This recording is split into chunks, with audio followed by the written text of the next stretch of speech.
Crossed Badlands is a 100-issue comic book series that takes a look at various survivors after the sea virus outbreak and how everything finally culminates with the life of an evolved Crossed. Garth Ennis returns for this series and brings along much more tamed and nuanced stories than before. We've already explored the original Crossed series and family values. I'll leave links to them in the description. And now, without further ado, let's dive right into Crossed Badlands. Crossed Badlands number 1 to number 3 of the world and its becoming. Our story begins with a group of 9 survivors from the United Kingdom travelling in the Scottish Highlands. The group is made up of Ian, the guy who will be telling us the entire story, Anya, a pregnant woman who has lost her boyfriend, and Mark, who is her brother. The group also consists of Rob, Alec, John, Harry, Ricky and Pat. Rob and Alec are the comedians of the group, and they all let them talk and banter because the two of them are like a radio to them. They are good to fill in the long periods of silence everyone experiences, and like radio, they can tune them out whenever needed. John is the oldest guy among them. He used to work on a rig, and he's just the kind of man you want around yourself during an apocalypse. Harry is a young and fit man, but his face has been badly injured and is covered in bandages. He claims to be Prince Harry, the son of King Charles and Princess Diana. His story sort of checks out, but most of the group doesn't believe it. According to Harry, he and his father were flown to Balmoral as soon as the infection had started to spread. There was supposed to be some kind of bunker there, but they were swarmed by the Crossed as soon as their helicopter had landed. The group did find him near Balmoral, but found it hard to believe his story. Either way, Harry was a good fighter,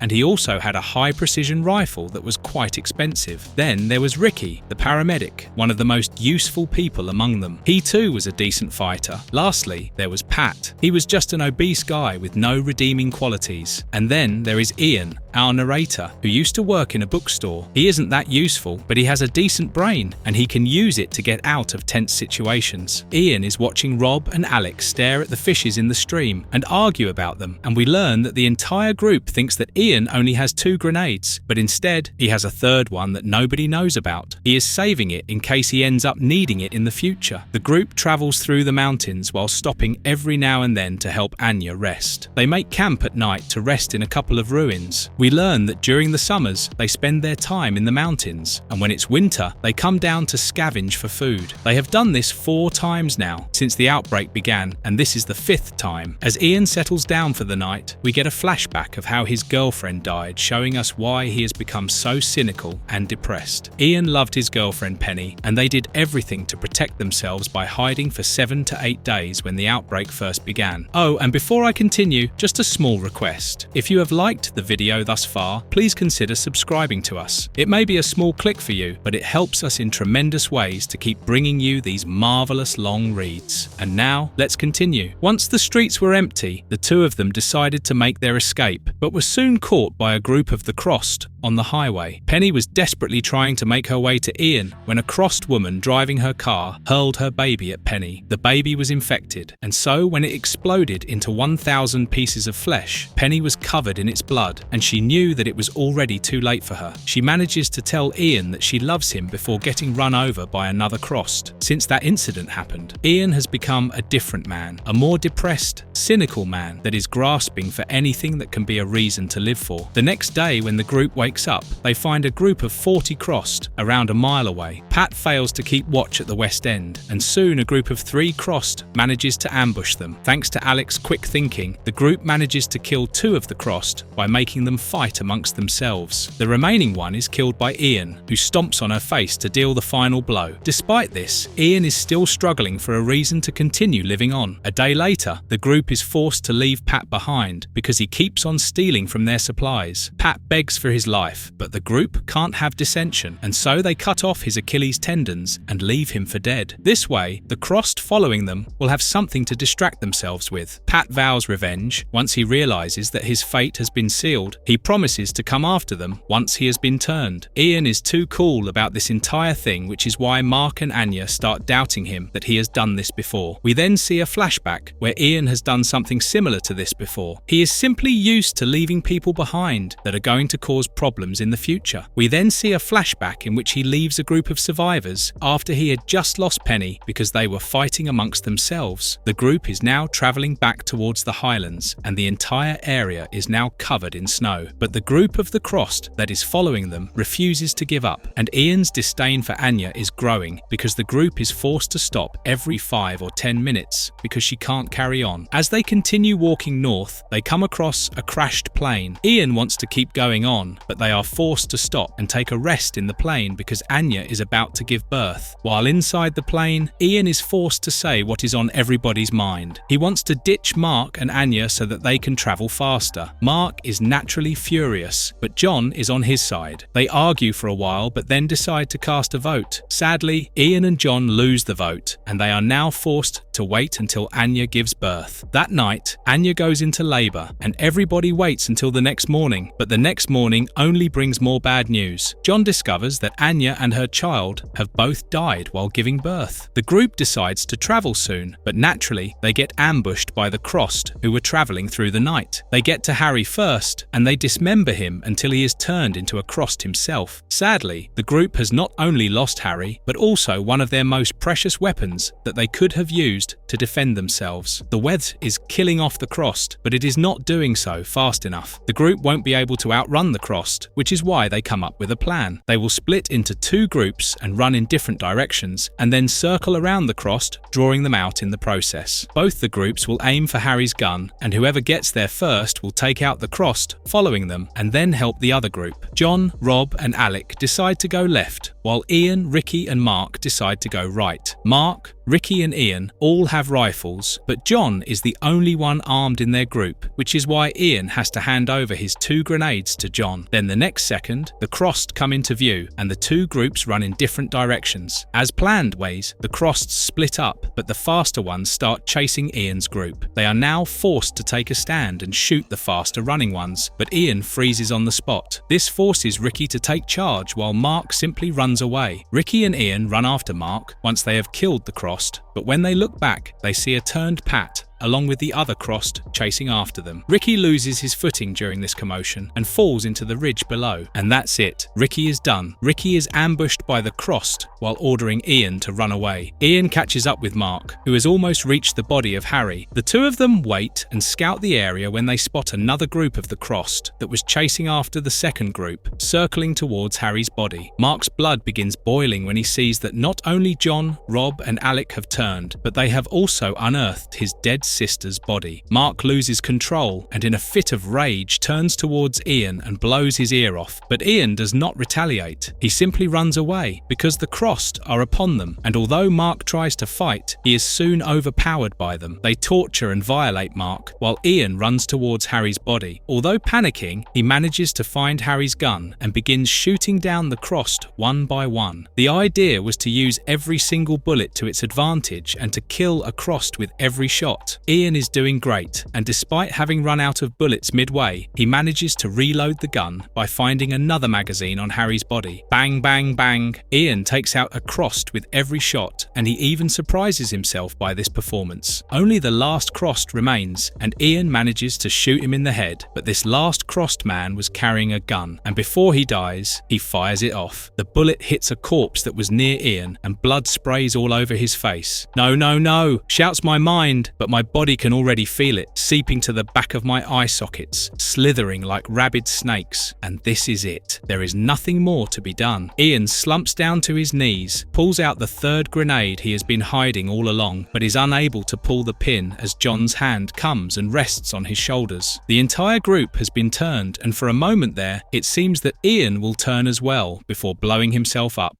Crossed Badlands number 4 to 9, Homo Superior. We now travel to the Everglades in North America. Greg, equipped with a cycle and survival gear, is busy spying on a woman from afar. This is the first uninfected human he has come across in many months, and he wants to play his cards right. Sadly, for Greg, the woman is much smarter than him. She sets up a trap, and when Greg falls into it, she restrains him and begins to interrogate him. She waterboards him, verifies his identity, and then begins to question how he has managed to survive all on his own. Greg tells her that he was fed up with his family life, which is why he would usually go out on long hiking trails. The day the C virus started spreading across the world, Greg was out on one of his trips. He got a phone call from his wife, informing him about the neighbours eating his kid, and soon the Crossed got to his wife and Greg heard everything over the phone. This made him crash his car, and when Greg regained his senses, he decided that it was not worth going back. He instead decided to survive in the wild using his gear. The woman has heard enough for now, and she thinks she can trust Greg. She unties him, and then Greg tells her how he survived the first few months in a makeshift fishing camp. The camp was a decent spot until a group of Crossed hunters decided to use it as their own while Greg was out. Greg then decided to head south, which is when he encountered her. She is the first human he has seen in the past 6 months. The woman playfully scares Greg for a bit and then frees him. She tells him her name is Steve, and if he can keep up,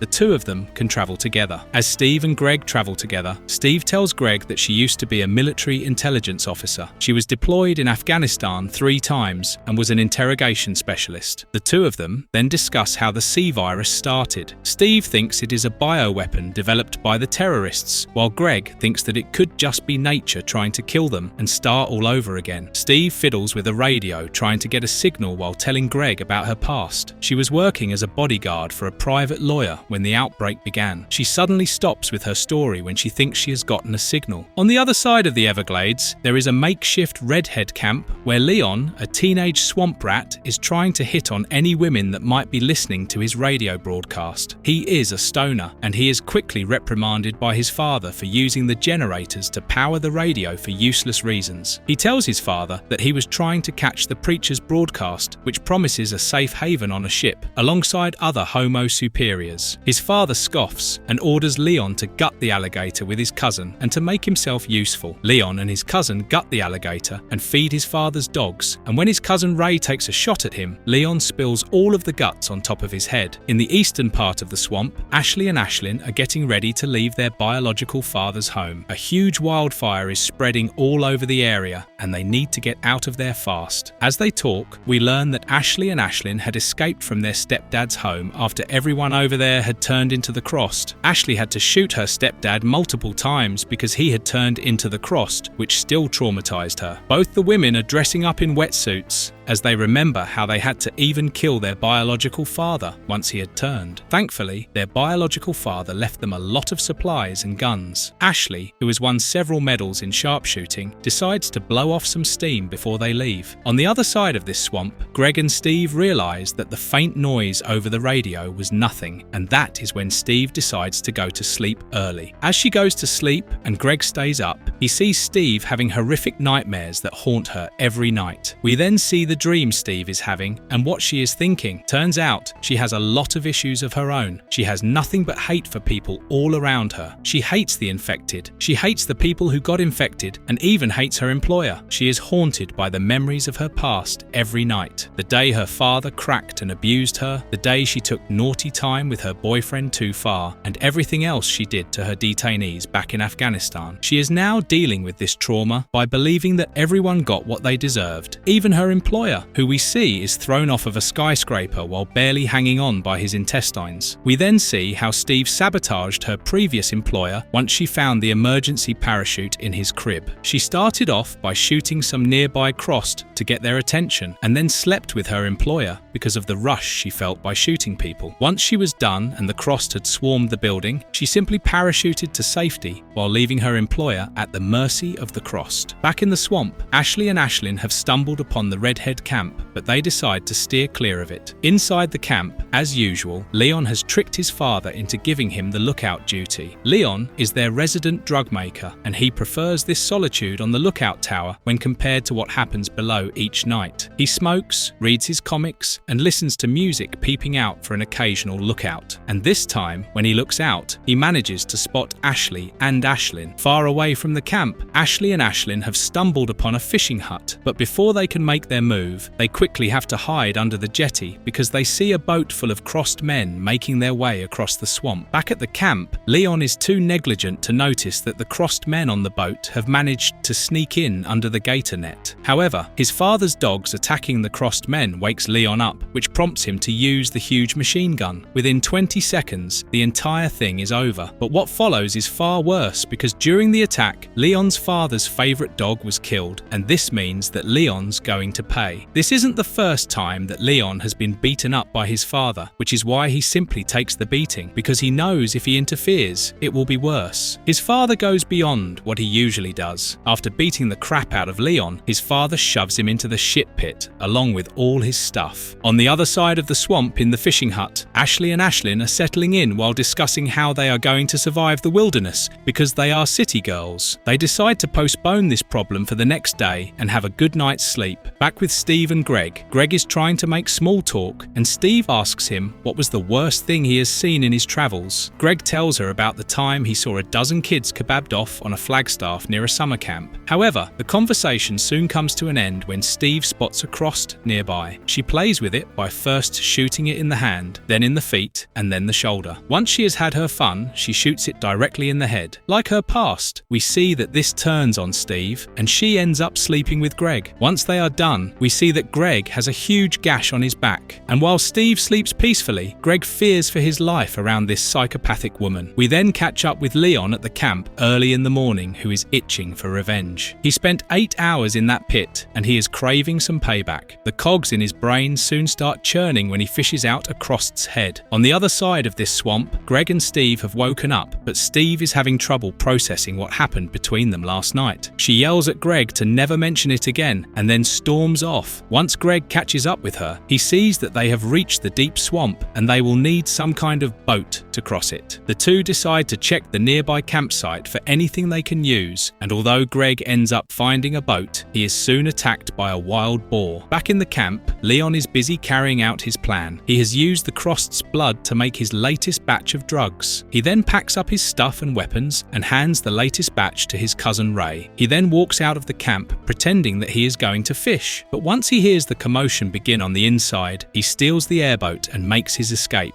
He even drops a couple of grenades as a parting gift for his dad. Meanwhile, Ashley and Ashlyn are out hunting for the day. They return by nightfall, only to find Leon sniffing their underwear at the fishing hut. Ashlyn is the one who approaches Leon from the front, while Ashley circles around him. However, the tension between them quickly subsides when Leon gives up his guns and offers to cook and hunt for them. Greg and Steve have managed to use the sailboat to traverse the swamp when suddenly they stumble upon the destroyed Redhead camp. They decide to give it a wide berth and continue travelling into the night when they hear a few dogs around them. They don't pay much attention to it, but we see that Leon's father has survived and so have his dogs. Greg and Steve wake up the next day only for Greg to show Steve that he has found Ashley, Ashlyn and Leon. The two teenagers are skinny dipping while Leon is busy grilling them breakfast. Leon then tells them about his plan of heading south in order to board the preacher's ship. He tells them that they can follow him or stay behind, but either way, his father and the rest of them, who are likely crossed by now, are going to follow him to the ends of the earth. And as he tells this to the twins, we get a glimpse of what is happening back at the camp. It is a gore fest. The Crossed are dismembering, cannibalizing and raping anything and everything in sight. Greg and Steve watch the three teenagers leave in their kayaks when they are suddenly ambushed by Leon's father, who is hot on his tail. There is a huge standoff between them, but everything turns out well because Leon's father is only hunting for his son. But it is not only Leon's father who is hunting. The Crossed from the camp are also now on a makeshift raft, hot on the heels of his father. Leon then leads the twins to a nearby visitors center where they should be able to find supplies and camp for the night. We then see the Crossed from the camp ambush Leon's father, armed with a rocket launcher. Meanwhile, Greg and Steve have also managed to reach the jetty outside the visitor center where the three teenagers arrived an hour ago. The two of them decide to camp at the jetty, unaware that the three teenagers are in the visitor center behind them. Leon and Ashlyn are busy talking, unaware that Ashley has gone outside. It is only when she kills one of Leon's father's dogs that they realize what is happening. His father has now turned into the Crossed, and he, along with the Crossed from the camp, are here to attack Leon and everyone in sight. Despite Steve's protests, Greg decides to join in on the action and help the teenagers. The two of them began shooting and killing every Crossed just in sight. However, during the chaos, the rocket launcher is fired and it hits the fishing hut. Greg and Steve are sent flying in different directions by the explosion, and Leon's father gets ready to rape an unconscious Steve. However, Leon interferes just in time and shoots his father directly in the head. The threat has been averted, and Greg and Steve use this time to fix themselves up.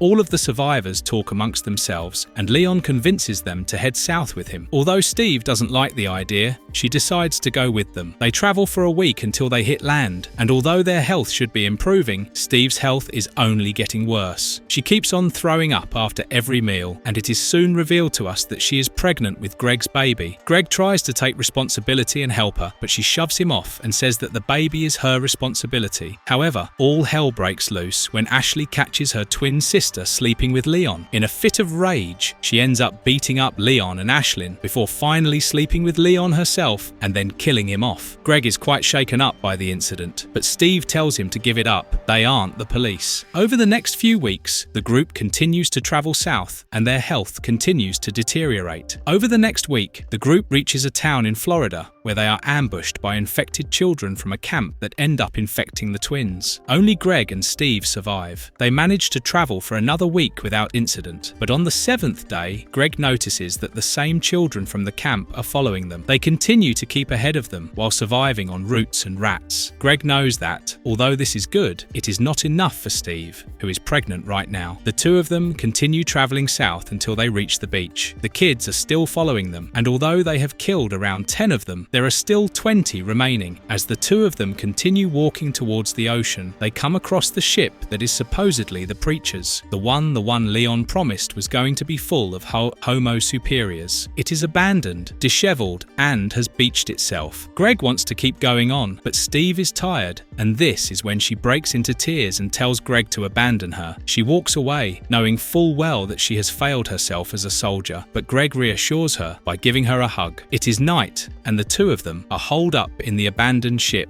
and although Greg for the first time feels love for Steve, he decides to ditch her. But as Greg is leaving the ship with all his supplies, Steve calls to him from behind. After all, she is an interrogation specialist, and just like Greg, she also had plans of her own, plans of abandoning Greg. She shoots Greg in the leg, ties into the bed, and then leaves him with some supplies and morphine. She implores Greg to help her by shooting as many of the Crossed as he can in order to help her escape. Steve then leaves without saying goodbye, but Greg doesn't care about it. He is in too much pain right now, which is why he decides to use all 4 of the morphine vials in order to ease his pain. Sadly, this also intoxicates him and makes him hallucinate, and by the time the Crossed start attacking him, they are already morphing into various shapes. Greg decides to make it easier on himself and puts the gun in his mouth, but when he pulls the trigger, he realizes that he has run out of bullets, and when he looks up, an infected Ashley and Ashlyn are standing there to greet him. They soon begin torturing him, and Greg's screams can be heard from miles away. It has now been 4 months, and Steve has managed to find a safe place in a beach resort. She is now in her 3rd trimester, and all she has to defend herself is a makeshift spear. She remembers the sacrifice Greg made to save her and makes sure to tell her child about it. But the Crossed that were following her, the ones that killed Greg, Ashley and Ashlyn, have now managed to reach the resort. There are around 5 of them, and Steve double-checks all the defenses she has placed in the resort. But the same night she is expecting an attack to happen is the night when she goes into labor. She desperately tries not to scream throughout the entire process, but when it finally happens, she can't help but bellow loudly. And this is it. She has been discovered by the Crossed, and they are now coming for her. What's more is that the baby begins to cry, and Steve has to breastfeed it in order to stop the noise. But as she sinks into the bed, cuddling the baby in her arms, she begins to remember her time with the army. Memories that she has repressed for so long have now begun to surface. How she would violate her prisoners, and then how she would never care when she was violated by her fellow soldiers, 2 at a time. How she never cared when her mother passed away because she was a drunk throughout Steve's entire childhood. Steve is busy contemplating her existence and is realizing that she is not so different from the Crossed herself. She is not fit to be a mother and is contemplating whether she should raise the baby at all. The Crossed discover her room and follow her scent down into the kitchens. But as soon as they enter the kitchen, the entire building explodes. Turns out Steve had turned on all the stoves, and by now she has escaped and is already on the beach. To her dismay, when she turns around, she sees that Ashley, Ashlyn Ashlyn, and Greg have survived the blast. Steve makes a run for it, but her body is too weak. She slumps to her knees, and in a moment of weakness, she decides to leave the baby behind. As Steve continues to walk, she realizes that she has nothing to live for, and so she decides to go back for the baby. When she reaches, she sees that Ashley, Ashlyn, and Greg have already set up a campfire and are tending to the baby. Ashley is breastfeeding the baby, and she tells Steve that if she wants him back, she's going to have to turn into the Crossed herself. Why not? Never did fit in. All that good with the humans anyways. And Steve takes a piece of Crossed meat and devours it.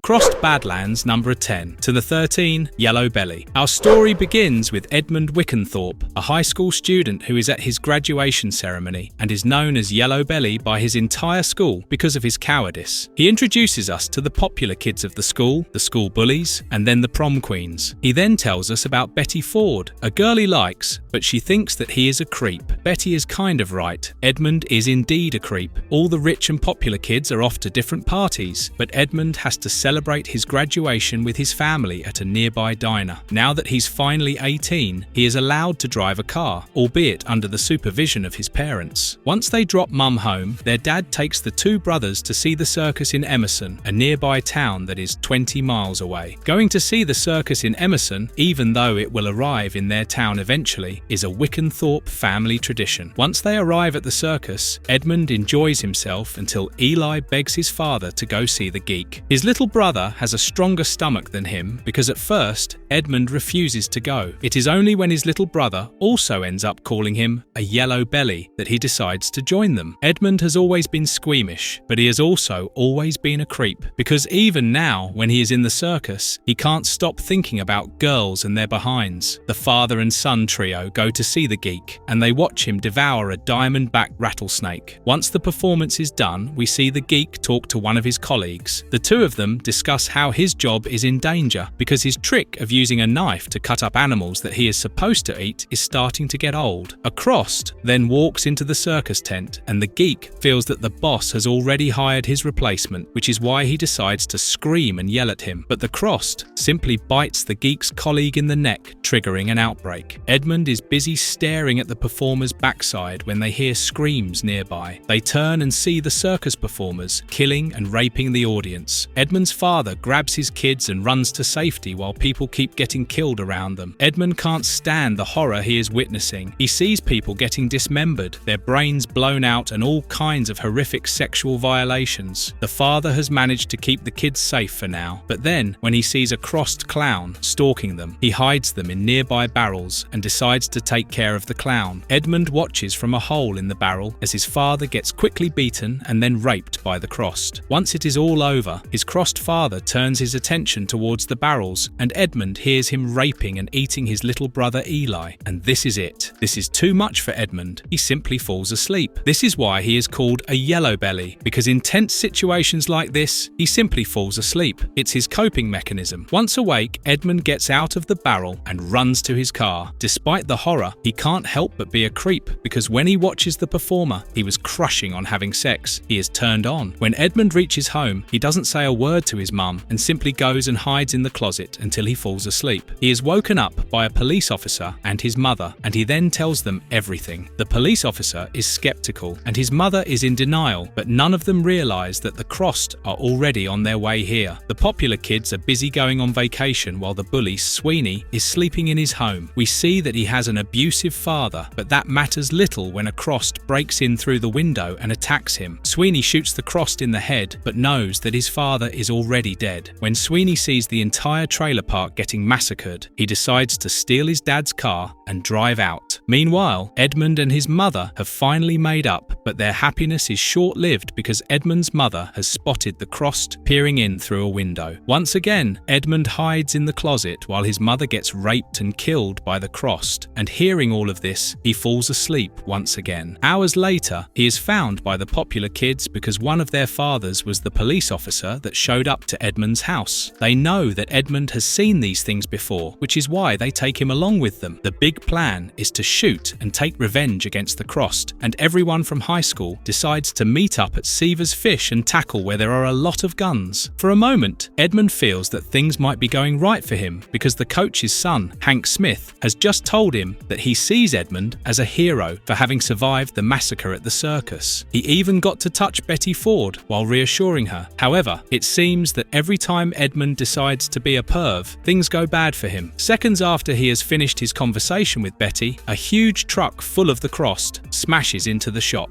Although the high school students fight valiantly, they are no match for the Crossed. Edmund, while trying to escape the massacre, ends up shooting Sweeney in the head. Edmund falls asleep due to his coping mechanism. When he wakes up, he heads back towards the shop, only to see that the massacre has ended and everyone is dead. Edmund goes through the shop, retrieves his wallet that he dropped, and then steals Sweeney's car keys. He wants to run away, but at the last moment decides to do the right thing. He is going to warn people in Lakeside that the Crossed, whom he calls geeks, are coming. Sadly, for Edmund, everyone refuses to believe him, and they think he is crazy, which is why Edmund is forced to confide to a biker gang, because what could be worse? The gang leader decides to entertain Edmund and they travel back to Emerson. When they see what has happened at the circus, they all believe him. The bikers gather in huge numbers to fight against the Crossed, and because this is a war, they also decide to party. Edmund gets high during the party, loses his virginity, and then ends up getting initiated into a biker gang. Hours later, the bikers face the Crossed, and it is a brutal fight to say the least. Limbs are flying in every direction, heads are being blown up, and the screams are being drowned out by screeching tires. The bikers lead the Crossed to a nearby field for a better battle advantage, and Edmund decides to use this opportunity to run away once again. He peeks out from the woods, only to see the entire field covered in red. Edmund then sees Nicole, the girl he lost his virginity to, being ambushed by one of the Crossed. He forces himself to intervene, but by the time he grows his balls and steps out, it seems to be already too late. He kills Nicole's attacker, but when he goes to check on Nicole, he is startled by her, and in the panic, he ends up shooting her as well, assuming that she had been infected. Depressed and haunted by his cowardice, Edmund decides to take his own life, but before he can pull the trigger, he is approached by a man named Harold Lorre. Harold is a sick man because he ends up using Edmund's vulnerability and manipulates him into having sex with Nicole's dead body. Edmund pukes because of the entire experience, while Harold finishes up and tells him to stage a crossed attack on Nicole if he does not want to be prosecuted by the gang. When Harold leaves and Edmund spots another dead body in his van, Edmund realizes how he was manipulated. But while the bikers are busy fighting the Crossed, Edmund does what he has to do in order to survive. He shoots Nicole in the face and then drags one of the Crossed bodies onto her. It works. Once the battle is over, the bikers party hard. Nobody suspected a thing. In fact, Yellow Belly was being hailed as a hero, which is why Donna, someone Edmund has been creeping on, decides to give him what he wants. But when she pulls down Edmund's pants and sees that he is soft, she teases him, and this makes Edmund panic, and he blurts everything out. "I chickened out in the battle. Everybody calls me a yellow belly, and I am a yellow belly. I hid, and I saw Nicole being chased, and I tried to help her, but I couldn't move, but then I did move, and I thought she was a geek, and I shot her." To no one's surprise, Donna panics as she realizes what happened. Before she can tell everything to the gang, Edmund ties her up and leaves her under the desk. He then decides to do the right thing for the first time and tells the gang everything on his own. Sadly, this was a mistake because the gang tortures him, but before they can kill him, they are again attacked by the Crossed. Edmund is done running, and it is finally time to not be a coward anymore. While the gang is occupied fighting the Crossed, he frees himself and decides to escape with Donna. This time, Edmund does not panic. He valiantly shoots any of the Crossed that come in his way, and even though his school crush Betty Ford attacks him, Edmund stands his ground and saves Donna. By midnight, Donna and Edmund have escaped to the woods, and Edmund finally gets his dream. He gets to sleep with Donna. But once the deed is done and he falls asleep, we see that Donna hasn't forgotten a thing. She picks up a large rock and bashes Edmund's face in. "That's for Nicole, you yellow-bellied son of a bitch. Bloody coward."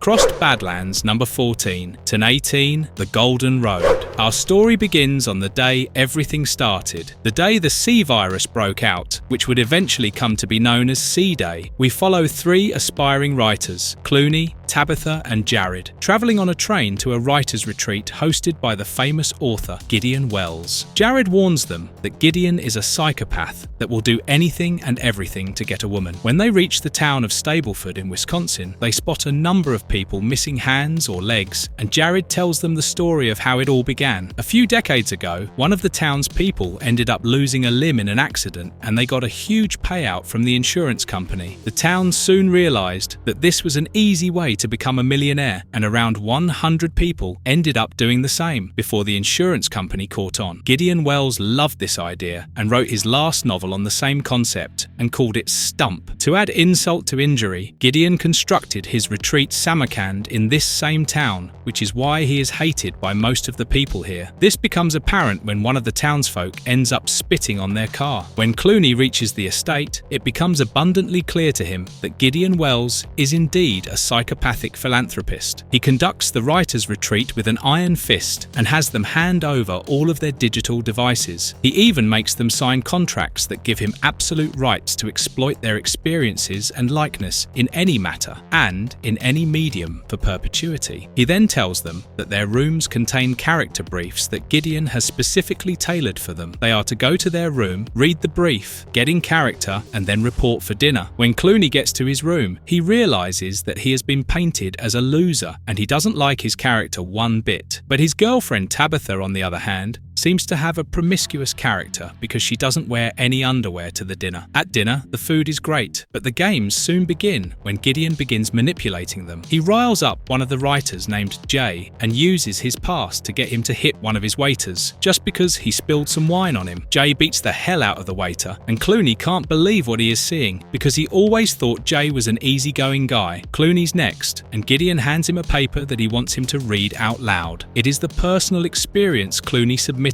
in his character profile. Clooney has emetophobia, fear of throwing up in public. Clooney then goes on to read out the childhood incident that sparked this phobia, and a sly smile spreads across Gideon's face. Clooney realizes that Gideon is using everybody to write his next novel, and Gideon's part in this novel is to be the loser, because the incident that started his phobia was when he was on stage as a 13-year-old and had stage fright. The fear of everyone watching him not only gave him an erection, but it had made him puke and orgasm at the same time. As Clooney reads this story, Jared gets intimate with his girlfriend and puts his hands down her pants. This makes Clooney puke and get an erection again. But for Gideon, everybody is simply playing the character that they were given. Back in town, at the railway station, police are armed and ready for the train that is about to arrive. There have been reports of violence, and they want to check it out. When the train arrives, the sheriff, along with Officer Lorna and others, heads inside. Every carriage has been turned upside down, and there is blood smeared on almost every part of the train. The police are then startled by a woman hiding under the seats looking for her lost dog. Officer Lorna is ordered to take the lady to safety, who keeps on asking for her lost dog. When Lorna and the lady get outside, they finally find her dog on top of the train. It is being violated by one of the crossed passengers. Officer Lorna draws her gun and radios to the sheriff, warning him to not go any further, but it is already too late. The sheriff and the rest of the officers have reached the last carriage, and a horrific scene waits for them. Headless and limbless bodies sprawled across the entire carriage, and the crossed raping every hole in sight. The next morning is filled with yet another depraved activity crafted by Gideon, where the writers are forced to get into character and slaughter a pig willingly. Clooney refuses to take part in it, while the others jump in willingly. At dinner, everybody teases Clooney because he chickened out again, and then Gideon turns his attention towards Christos and grills him about his horrific scars. Soon, it is revealed that Christos did this to himself. He smeared oil on his skin and then set it ablaze for attention. In an act of depravity, this earns him the love of Berlin, who licks his scarred skin lustfully. Clooney can't take this anymore and decides to get some fresh air, where he is joined by the servant who was beaten up by Jay at the start of the retreat. The servant reveals that the entire point of the retreat is for Gideon to have his fun and establish his control. Gideon always ensures to break one of his writers. The servant has seen people leave this facility either in a straitjacket or in a coffin. The servant's name is Nathan, and he sees that Clooney is quite distraught, which is why he decides to offer him a ride to town tomorrow, in case he is up for it. Meanwhile, the entire town of Stableford has been destroyed by the Crossed. Officer Lorna is hiding in her house while protecting her niece as she remembers what happened earlier. She ended up having to shoot her way out of the train station, and she wasn't able to alert the people in time. When she decided to check up on her dad, he had already been turned. She had to kill him as well, and then rescue her niece from her school. Although most of the students had been turned, thankfully, her niece and a friend had managed to hide in a locked classroom. Her memory is, however, soon interrupted by her niece, who asks, "Why didn't you save Tara?" Lorna tells her that she couldn't have carried both of them, and Tara was too slow. But that is when, with tears in her eyes, her niece says, "You could have carried us both if you put your gun away." And we then see that Lorna had shot Tara in the head before the Crossed got to her. Back at his mansion, Gideon is busy reading The Mask of the Red Death by Edgar Allan Poe to the writers, while the scene described in the book is being carried out in real time in the town. Clooney, however, isn't focused on the lesson and instead is busy pondering over his cheating girlfriend. He is irked by the fact that everyone here has a partner except him. He fails to answer when Gideon asks him a question and instead decides to go out for some fresh air. He meets up with Nathan and the two of them head into town until a Crossed comes and hits their windshield. They step out to check on him but soon have to drive away when they see 5 other Crossed running at them. They drive through the town until they come across a survivor. The survivor turns on the radio and lets Clooney and Nathan learn about the Crossed and how the infection has spread around the world. The survivor tries to act cocky by shooting a nearby Crossed who is driving a car, but the Crossed is too smart. He flicks his infected blood at the survivor, and before Clooney or Nathan can act, it is already too late. The two of them are forced to step out of the van, but not before the survivor spits his blood at Nathan. Nathan quickly wipes it away and prevents himself from being infected before the two of them are saved by Officer Lorna. They tell the officer that they have weapons, food, water supply, and a generator at the mansion, and she is more than welcome to join them. But Officer Lorna needs to check up on her parents first. They thank the officer and drive back towards the mansion while mowing down everyone in their way. Sadly, by the time they cross the bridge to the mansion, Nathan had begun to turn. Nathan crashes the van, forcing Clooney to jump out of it. Clooney begins to run and leads the Crossed Nathan into the meat blocker and closes the door. Once Clooney is done, he enters the mansion only to find an orgy awaiting him. This is all Gideon's doing, and he is trying to push every button on Clooney's mind. Gideon says that this is the pure carnal nature every human is born with, and that all of them are simply shedding their outer shells. But Clooney knows better. After what he has seen in the town, what Gideon is doing seems like child's play, and now Clooney knows how to retaliate. Everybody mocks Clooney and asks him to join in, but Clooney simply lifts his middle finger and walks away. He sits on the front door, smoking a cigarette and drinking some wine when Jared comes and joins him. Clooney is fed up with Jared's snide remarks, and he leads him into the meat locker under the pretense of showing him something cool. But once they reach, Clooney offers Jared to Nathan like a peace offering. Nathan runs to claim his new victim while wearing a pig's face. Clooney locks Jared inside and watches Nathan tear apart his face using a meat hook. He then packs a car full of gas cans and blows up the bridge leading to the mansion in an attempt to keep the Crossed away. Nathan by now has finished hacking away at Jared, and watching this makes Clooney feel like a hero. Clooney sleeps like a baby that night, despite what has happened, and we then switch to Lorna and catch up with her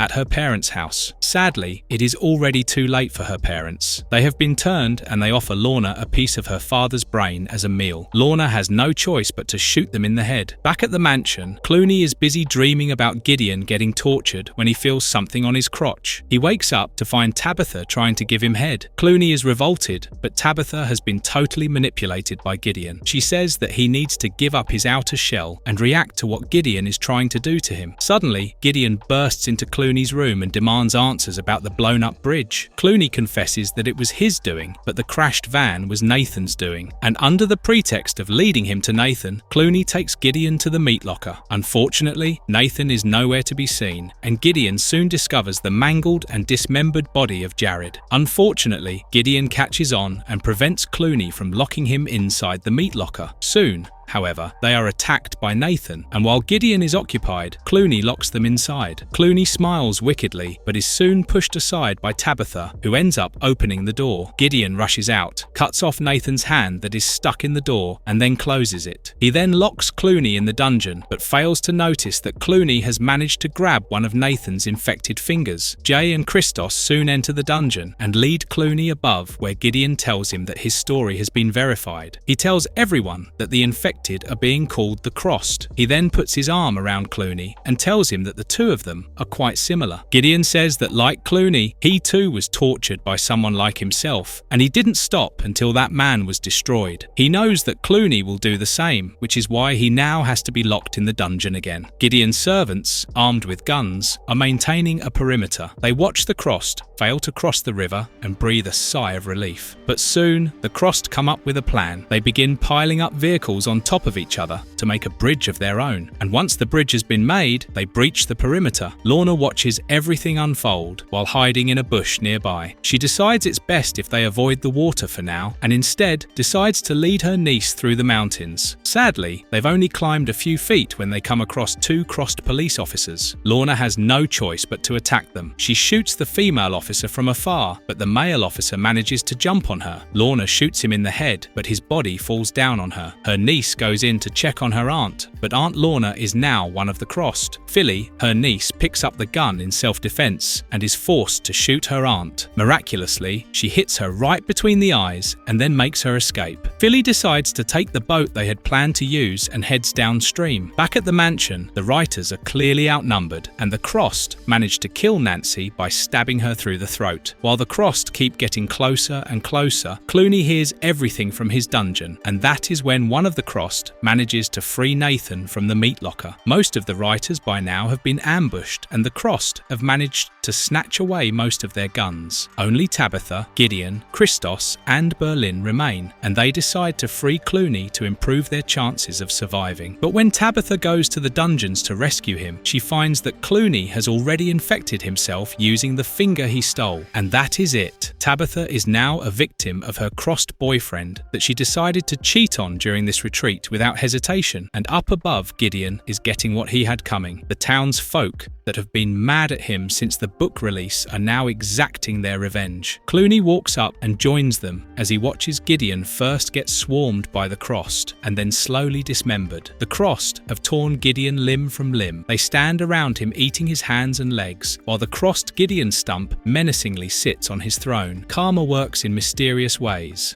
Crossed Badlands number 19 and Sarada 20 conquers all. Our story begins with parole officer Serena, who is holed up in her office as she tells us about the love of her life, Matias. We see that Matias has been infected and is just waking up. Serena loves Matias so much that she is sure that he isn't dead, but she fears he might have been infected. He was the most strong-willed person she had met in her life. As Serena tells us about him, Matias gets up, vomits, and then sets out to find Serena. The Crossed pay no attention to him as we switch to a flashback, while Serena narrates everything. She is recording this story as a last resort so that, in case she is dead by the time Matias finds her, he has something to listen to, and the narration makes it seem like an apology. We learn that Matias's full name is Matias Vichniak. He is a Russian drug dealer and gang member, and Serena used to be his parole officer. She tells us that Matias tried to hit on her the first day they met, and although she reprimanded him, deep down she knew that there was something different about him. And as Serena tells us how strong-willed and controlled Matias was, we see him kill one of the Crossed to take a knife, and then resist the urge to join the Crossed in massacring a few police officers that have managed to survive for this long. Serena then tells us that Matias broke his curfew for the first time, only to lead her to a nightclub where, despite her apprehensions, he convinced her to spend the night with him. Serena knew everything about Matias from his file. She knew about the abuse he suffered as a child. She knew about his ketamine addiction, and she knew about all the ways he had tortured people in the past. Despite this, they drank, danced, sang, and eventually went back to Matias's place that night. At first, it was only a thrill for Serena. She wasn't invested in their relationship. We see that Serena is tracking Matias in real time using his ankle monitor, as she tells him in the recording that people like him that have been turned into the Crossed don't survive for long. They eventually get noticed, and if they don't join the chaos, they are eventually massacred. By now, despite the overwhelming violence silence around him, Matias has managed to reach the Los Angeles County Probation Headquarters. Serena remembers how everything had changed during their pillow talk that night, how Matias was abused, drugged and raped by his father during his young years, and that he eventually stabbed him at the age of 14 and fled to America. Once he landed, the mob was the only one he ever asked for help. As Serena tells this story, we see Matias take out a group of crossed children that have been torturing a survivor, but Matias does not harm the survivor, and in the past, we see Serena and Matias's relationship eventually blossom. Matias had a tendency to quote literary authors whenever Serena was feeling low, and Serena remembers this fondly. Serena then says that she was surprised to her core when Matias had told her that he loved her on the 4th day, but she had taken 4 months to say it back. And even then, she was surprised again because he had hugged her tightly. Despite his hard exterior shell, Matias was a softie inside, and she loved this about him. She loved his tenderness. However, what is happening in the present juxtaposes harshly against this. Matias uses the survivor that was being tortured by the crossed children to break open the back door of the offices. The survivor begs for her life and asks Matias not to rape her. That is when the crossed Matias tells her that he is not a rapist and that she shouldn't judge. But he hates the way she's looking at him, and so he chews her eyes out. Even though he has some sort of control, the C virus still rules most of his instincts. Serena is still tracking Matias using his ankle monitor, and she now fears what will happen once he passes through the prison cells. She then remembers the night they were out for dinner, and his mob buddies had cornered Matias in the bathroom. When Matias had come back, he had been completely honest and blunt with her. Their relationship used to be a joke to the mob when it started, but not now. They have now given Matias an ultimatum. Either he kills Serena or he dies. Serena's in tears as we see Matias walk through the prison cells. Memories are flooding back to her because she remembers that even though he was the strongest man she had ever met, she had eventually broken him by the end. And as Serena remembers the end, we see Matias get attacked by his crossed mob boss. Over the next few minutes, Serena hears the commotion outside the office increase, which is why she decides to pack up her stuff and go somewhere else. She wanted Matias to come find her, but now that he is actually here, she seems to be scared because things did not end well. We then see Matias get viciously tased by his boss until foam starts frothing at his mouth, but that is when his strong will comes through. While spasming, Matias somehow manages to remove the taser pins from his body, hits his boss in the head while squishing one of his eyes in the process. He then headbutts him into the ground. Simultaneously, we see that back then, Matias had ended it with his boss over the phone, and this is where the bad blood between them comes from. In the present, Matias uses his boss's taser to hit him in the face again and again. In the flashback, we see that when Matias had ended things, his boss had retaliated by telling him that he was a marked man, that he was a dead man walking, and his boss, in the present day, says the same thing while laughing maniacally as Matias gets ready to deal the final blow. Serena is now in the evidence locker as she watches Matias move again on the map on her laptop. As she gets ready to meet him in the present day, she remembers their last meeting. Matias had shown up to her office and had told her that he had ended things with the mob, that they could now escape and go spend the rest of their lives on some beach. In the present day, Matias has managed to break into Serena's office, unaware that she is actually hiding in the evidence locker. Serena then continues the story, and we finally get to see how things ended between her and Matias. Matias had given up everything to spend the rest of his life with her, but Serena had to refuse his offer. Scenes from the past and the present mirror themselves as Matias goes ballistic in Serena's office. Serena has to drag Matias to the evidence locker so that he does not create a scene in her office. Once in the locker, Serena tries to break it off casually by telling Matias that they wouldn't have lasted a lifetime. The two of them are quite different from each other, but while recording the story in the present day, Serena remembers that Matias saw right through her. He wanted to know the real reason right away, and the real reason was that Serena was using him for information against his boss, Sergei, and she was about to lead the operation against him. Serena remembers how Matias had simply stared at her, a moment that is mimicked in the present day. As Serena goes on to record her apology and everything else that she remembers, we see the present day, Matias slowly but menacingly make his way towards the evidence locker. We then see why Serena is scared of meeting the crossed Matias, because once he had learned the truth back in the day, he had raped her in the evidence locker. and left. In the flashback, Serena sheds a few tears, and we then see that when Matias walked out of the office, he got bitten by a crossed woman. "I loved you, Matty," Serena says in the present day as she points a gun at the door, clearly aware that Matias is standing on the other side. She, however, then points the gun under her chin, and as the gunshot echoes in the building, Matias opens the door. He finds Serena dead on the floor, but her body is days old. Matias is, however, soon distracted by the ketamine that is in the evidence locker, and we then see him go on a revolting crossed rampage while Serena's recording continues to play in the background. After his rampage, Matias passes out in the parking lot, and once Serena's recording begins playing itself from the start again, he wakes up with no memory of what happened before his rampage, and the entire cycle repeats itself again. And this is what has been happening for the past 4 days since Serena killed herself.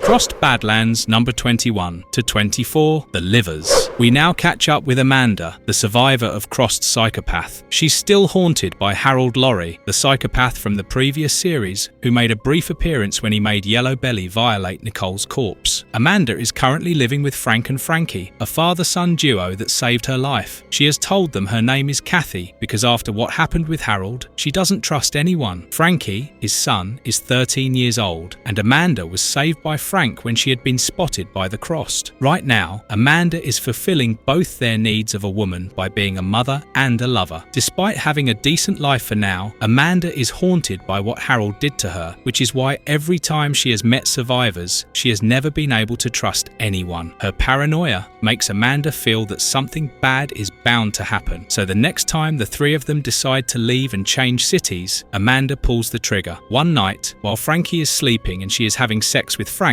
she decides to end it all. When she was tortured and driven to insanity by Harold, Amanda lost one of her hands, which is why she now has a stump on her right hand. But this hasn't hindered her. Instead, she uses it like a weapon and shoves it into Frank's throat to keep him quiet. She then slices his throat using a knife and walks away while Frankie is still sleeping. Amanda then travels for a week or so and comes across a seemingly abandoned town that has yet not been burned to the ground by the Crossed. While on her way to the town, she comes across a handsome man trapped inside an animal trap. She pulls him out, fixes his ankle, and then leaves while refusing his offer of traveling together. Amanda thought the man was cute, but more than that, she knew she was crazy, at least half crazy, which is why it was best for the man that he stayed away from her. Upon reaching town, she is ambushed by an Indiana Jones cosplayer who seems to be too engrossed in his character. Amanda thinks the man is trying to intimidate her, but when he saves her from a Crossed attack, she decides to go along with him. Amanda then shows the man, who we will later come to know as in Montana, that she is no damsel in distress by slicing off a Crossed's face using her machete. The two of them evade the Crossed pursuing them, and Amanda decides it's best to ditch Montana, but that is when Montana makes her an offer she can't refuse. He tells her that he has a secret sanctuary called Base M, and she is more than welcome to join him. Reluctantly, Amanda agrees to go with Montana, but however soon discovers that the base is occupied by 2 more men, role-playing as different heroes, and her only purpose there is to be their sex slave. Meanwhile, on the outside, we get another glimpse of the Crossed, and as we have witnessed, another one of the super evolved Crossed is ruling this area. The Rat King rules this town and has all the Crossed working for him. They bring him anything and everything that he needs, and they carry out all of his orders. Right now, he has a kid brought to him who is then stabbed and eaten by everyone. Back at Base M, Amanda tries to resist her fate, but is quickly disarmed and then shackled to a pipe using a collar. She curses and yells at the men, but in reality, she is simply buying time to gather all the information that she can. She learns that the hairy man is named Kong, and the one cosplaying as a medieval knight is Killweather. The men leave her alone on the word of Montana that she will eventually come around. Amanda knows that she needs to wait for the perfect opportunity and to conserve her strength meanwhile. She gets her perfect opportunity a few hours later when Kong tries to rape her. She instead attacks him and bites his shoulder, forcing Montana to hit her in the head. Montana feels enough is enough and decides to break Amanda. He orders Kong Kong to undress Amanda, but they are soon interrupted by Killweather, who rescues her. He then leads her to his chambers, and for a while, Amanda appreciates being treated like a lady. Meanwhile, up above, the Rat King has managed to catch on to their scent. Down below, Amanda and Killweather are fornicating. Montana uses this opportunity to teach Kong some manners, while we see all of the Crossed climb down into the sewers. Amanda tries to act sweet in order to get Killweather to remove her collar, but he instead offers her a can of juice in return. Their merry time, however, is soon interrupted by the Crossed, who are looking for them. Thankfully, the base is well protected because the three of them had caved in the walls and filled the holes with 10 feet of concrete. Killweather gags Amanda and then heads outside to rendezvous with the rest of the crew. All three of them simply wait and listen closely for any signs of the Crossed. The Crossed are outside their walls. They even manage to find their trap door that leads down below. But thankfully, nothing happens because the three of them are too quiet and the Crossed are too dumb. They eventually leave, and Kong goes out to ensure that there is no threat around. When everything returns back to normal, they free Amanda and gather at the dining table. As Amanda follows them, she realizes that even though she has been through hell, she has some respect for these three men, some respect for these livers. After all, they've not only managed to survive, but live. They have managed to create a little kingdom of their own, even though they are cannibalistic and survive on human flesh, which they call Nogwump. And this respect only grows when they tell her about resurrection. They remove her collar and tell her that every time the three of them manage to survive the Crossed, they pretend that they have been resurrected. This is how they choose their roles. Every time they are resurrected, they can choose who they want to be. Amanda decides it is finally time to join in and that she is going to be Lady Amanda. She finally gives them her real name, and then it's time to celebrate. The men are low on Nogwump, but had some of the offal left from their last kill, and they don't mind sharing it with Amanda. It was the best meal she had had in weeks. She and Killweather then go make love, and when Amanda sleeps, it is the best sleep she has had since escaping Harold. However, this sense of calm is short-lived when she is attacked by Killweather dressed as a woman, who accuses her of sleeping with her husband. Well, Amanda had expected the three of them to be crazy, but not this kind of crazy. Killweather, or as he is now known as Maggie, ties Amanda to a chair and then begins torturing her. Maggie only stops when Montana bangs on the door, gets her attention. He tells her that he still loves her. The two of them kiss, and Kong uses this opportunity to try and free Amanda. However, the ruse is soon discovered, and Maggie attacks Kong, which forces Montana to restrain her. But Maggie is too strong. She gets free and tortures Montana for using her. And when Kong tries to free Amanda again, she throws the knife at him, which narrowly misses Amanda's head. This forces Montana to fight Maggie, who quickly arms herself with a spear. She hits Montana on the head and then hurls the spear at Amanda. In a desperate attempt to save Amanda, Kong jumps in and gets stabbed in his left kidney. This ends their role-playing game, and Killweather quickly reverts to his former self. Amanda tells them that she is a nursing student, and they quickly free her in order to help Kong. She gets Montana and Killweather to apply pressure on Kong's wound, and uses this opportunity to steal Montana's revolver. She is about to leave, but soon, Kong alerts them that a Crossed is nearby. Unfortunately, the single Crossed that is outside has heard Kong scream and is now calling for his brethren. Montana has no choice but to go outside and kill the bastard, but Amanda stops him and says that she'll do it. This will make the Crossed think that it was her hiding here all along, and she will lead them out of the town. They all reluctantly agree, but when Amanda gets to the surface, she simply runs away, or so it seems for a few panels, until she shoots one of the Crossed and gets their attention. Montana hears the gunshot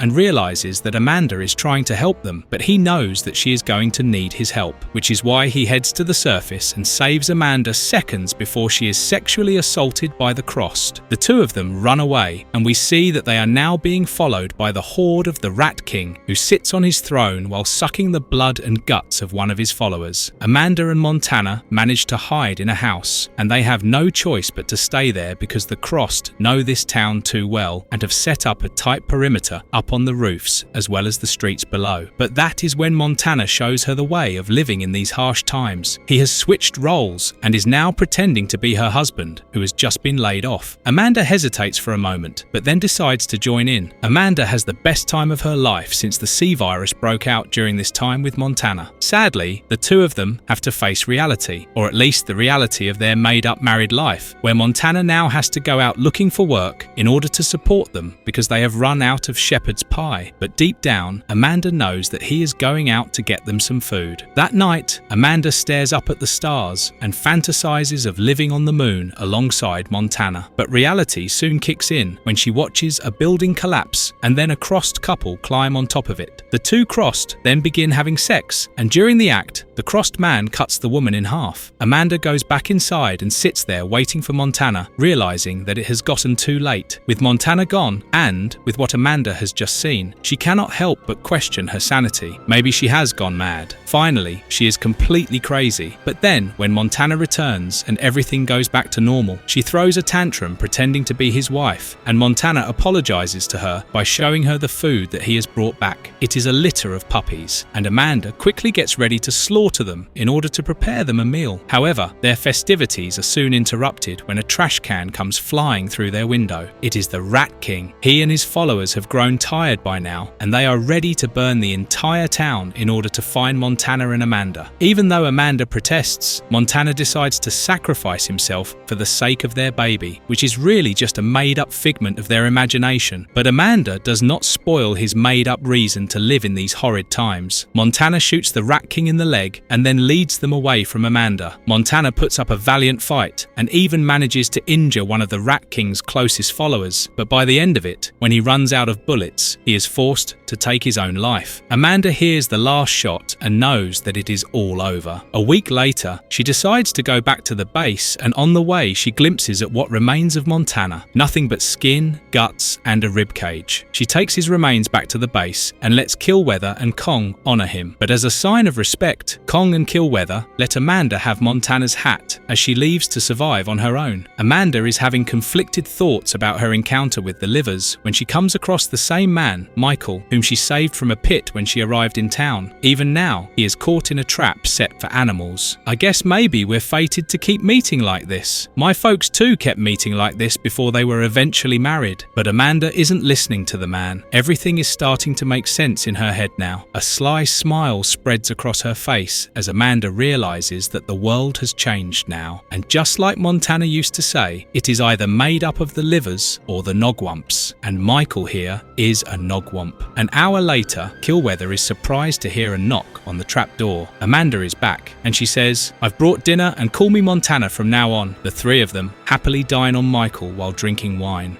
Crossed Badlands, number 25 to 28, The Fatal Englishman. The story starts with Harry, a British soldier who is lying down on the grass while contemplating everything his country has done over the past 1,000 years, how they managed to conquer and enslave almost the entire world, and then participated in the 2 world wars. He is then joined by Paddy, who is another British Army soldier of Irish descent. Paddy keeps a close eye on the fire behind them, which indicates the location of the Crossed, while Harry jokes that Taff, their Welsh colleague, might be a Crossed since birth because he shares a lot of his habits with them, like pooping out in the open. The last member of their 4-person team is Jock, a large soldier of Scottish descent. They all were part of the UK's army before the C virus outbreak. They all joke and continue travelling through the wilderness until they come across a group of the Crossed, 23 to be exact. Harry is glad that the Crossed are going to miss them by a mile, but soon curses out of frustration when he catches the sight of a man